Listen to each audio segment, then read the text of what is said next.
Bonjour les juristes, Décoder le Code du travail vous invite à décrypter cet arrêt sur un dispositif d'évaluation des salariés. C'est important puisqu'aujourd'hui on évalue tout le monde. Alors dans cette affaire, une entreprise avait mis en place une méthode d'évaluation. Un syndicat avait considéré que cette méthode n'était pas valable, avait donc contesté, d'abord devant le tribunal puis devant la cour d'appel. Et donc la question était de savoir si ce mode d'évaluation pouvait être retenu. La Cour de cassation, dans cet arrêt de principe, va considérer que l'employeur tient de son pouvoir de direction le droit d'évaluer le travail de ses salariés. La méthode d'évaluation des salariés qu'il retient doit reposer sur des critères précis, objectifs et permanents au regard de la finalité.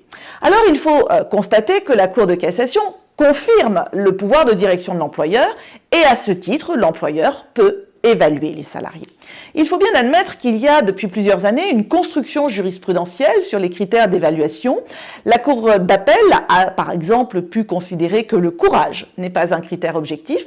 En revanche, une autre Cour d'appel a pu admettre que la clairvoyance, l'imagination, étaient des critères objectifs. Alors dans cette affaire, la Cour de cassation va nous dire que l'optimisme, l'honnêteté, le bon sens, eh bien ce sont des critères trop vagues et imprécis pour établir un lien direct et donc ne peuvent être retenus. Il en résulte que la méthode d'évaluation qui avait été utilisée doit être annulée. À bientôt les juristes, au revoir.